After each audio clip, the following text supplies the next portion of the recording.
Hello and welcome to Dear Grief Guide, a podcast where each week I answer one anonymous letter from a listener feeling lost, stuck, heartbroken, or overwhelmed in the midst of grief. My name is Shelby Forsythia. I'm a grief coach and author, and I'm here to help you create a life you love from the life loss forced you to live. Let's get to today's letter.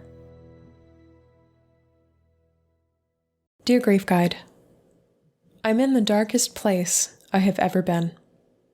My journey toward parenthood has been a tumultuous one, marked by the crushing weight of multiple miscarriages and the heart-wrenching decisions to end not one, but two pregnancies due to medical complications that meant my growing babies would not survive outside my body. I feel burnt out at a soul level, and I'm depleted in every sense of the word. People around me, especially my close girlfriends, urge me to get back on the horse and continue my quest for a family. Some of them have had miscarriages and losses of their own and have gone on to have healthy babies. Sometimes I picture them like glowing, perfect cheerleaders calling to me from the horizon after riding their own horses into a beautiful sunset. I want what they have. But my metaphorical horse is difficult and elusive, throwing me off time and time again. Each failed attempt leaves emotional and physical scars that run deep. The exhaustion I feel is overwhelming. I'm surrounded by people telling me to keep going, but how can I when every step feels like navigating a minefield? Grief Guide, I don't know how to go on. Having my eyes open to the reality of what could happen if my next attempt fails makes me balk at climbing back up on the horse and trying again. Any motivation or hope I had at the beginning of my journey has disappeared. I have desire, yes, a continual ache for the family I dream of in my head. But strength? Will? Resilience? I'm afraid those wells dried up long ago. If you have anything to say about when the going gets tough and tougher than tough, I'd love to hear from you. Signed, Lone Rider. Oh, Lone Rider. Your story reminds me very much of somebody that I worked with a few years ago on a one-on-one basis. And her grief experience, her loss experience was so similar to yours. And this phrase, I can't believe you used this phrase, get back on the horse, was one that we devoted a whole session to. Because I think other people in her life were pressuring her to get back on the horse, but also sometimes too, and we can blame this on the society that we live in, there's an internal pressure to pull yourself up and get back on the horse and try again. There's a mixing of a lot of metaphors there, but the underlying message is don't give up, because if you don't get back on the horse, if you don't pull yourself up, if you don't try again, then you have failed, and that sentence of failure is forever. And that is bad, and that is undesirable, and that makes you insert adjective here. What does that make you? Something not good, according to society, people around you, maybe even to that judgmental voice in your head. What we landed on in our session together, and something I love talking about now, is this permission slip to not get back on the horse. Like, what if you didn't? What if you just hung out there in the dirt for a little while? And it doesn't have to be forever. And it doesn't have to be bad or dark or even cold or messy. There's a lot you can do when you're on the ground. To expand that metaphor, you can build a fire. You can pitch a tent. You can wave hello to all the other people riding by on their horses. You can watch that world go by. You can go bird watching. You can sing a song. You can assume the fetal position and cry.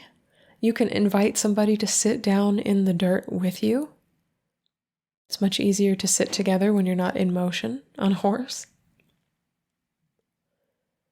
I think that society and the world that we live in sometimes views not getting back on the horse as a sign that you've given up and that it's over and you've stopped trying. But sometimes, too, what we need when we are so exhausted, so depleted, as you say, in every sense of the word, is a break from the trying. Because even to make an effort, not just to get the result, but even to make an effort to begin a journey like this, takes so much out of us.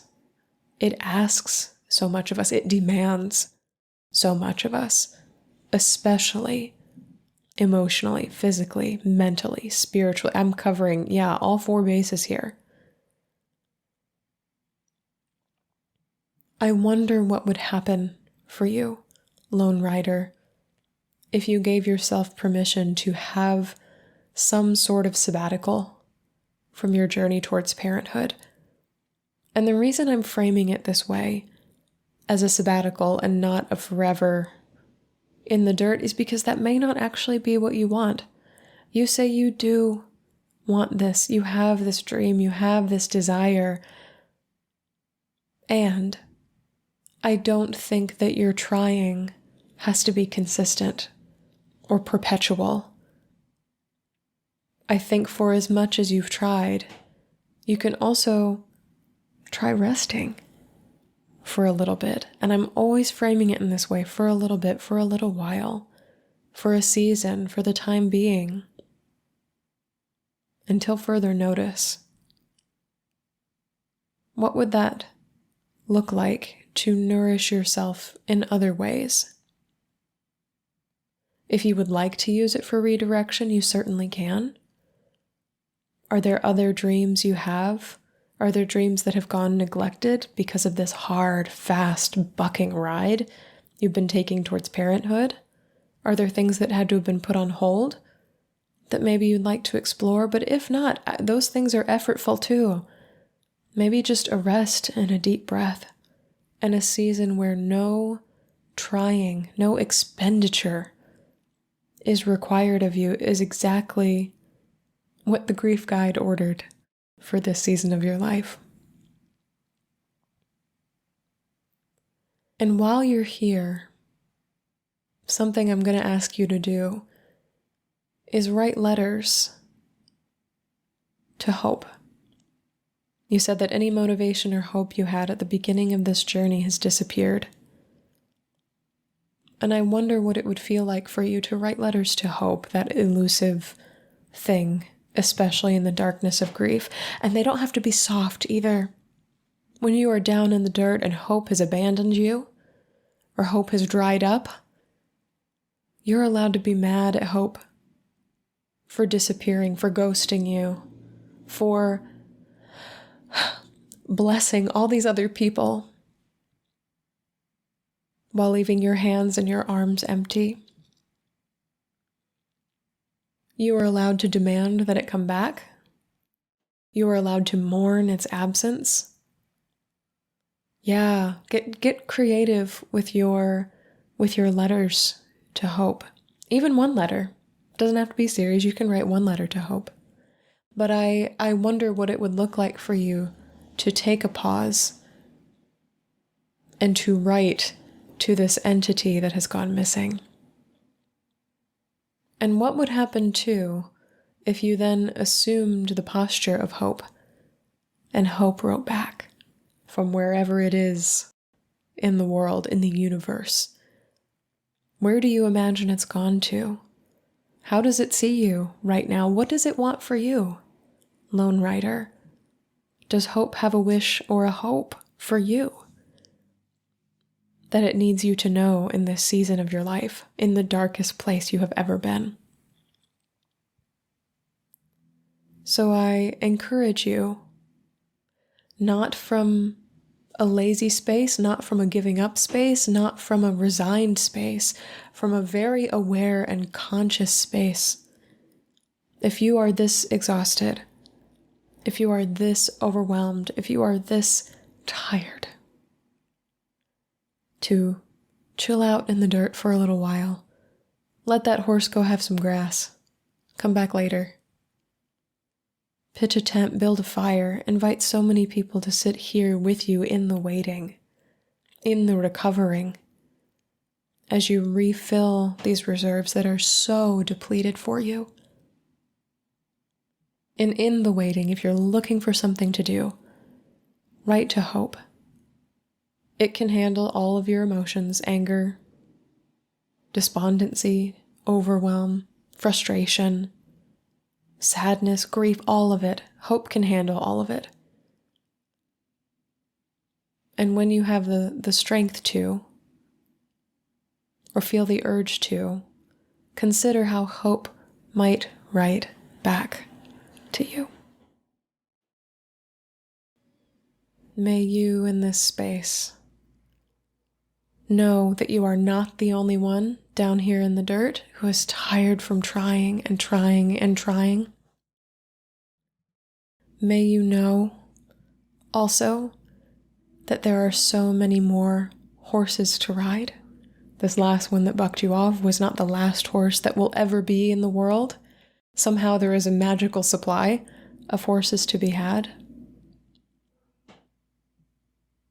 And also, too, may you know that whatever decision you make right now, to rest, to chill out in the dirt for a little while, to be still, instead of constantly pursuing that beautiful sunset horizon, does not have to be forever. It can be just for right now. As you restore, as you nourish, as you reorient to where you'd like to go next and what will fulfill and sustain you on that next journey from this place, from here. Knowing always that even when you are in the dirt, on the ground, not on the horse, that there is growth happening, that there is witnessing happening of yourself and your grief and your heart and your pain and your progress, and that there is movement.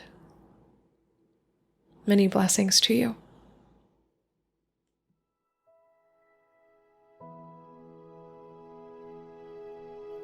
That's all for this episode of Dear Grief Guide. Thank you so much for joining me today. If you're ready to start moving forward after a loss, consider joining my online course and community, Life After Loss Academy.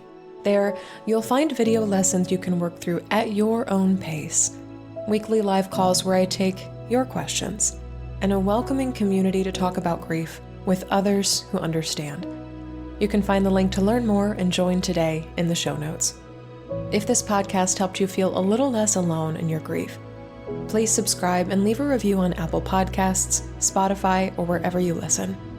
And be sure to share Dear Grief Guide with a friend, because you never know what someone you love is going through. You can submit your anonymous letter for the show and find additional grief support at shelbyforsythia.com. Music for Dear Grief Guide is performed by Addie Goldstein. Editing by Ruth Spence of Synivia. Until next time, I see you. I'm so proud of you and the work that you're doing in the world. And I love you. Because even through grief, we are growing.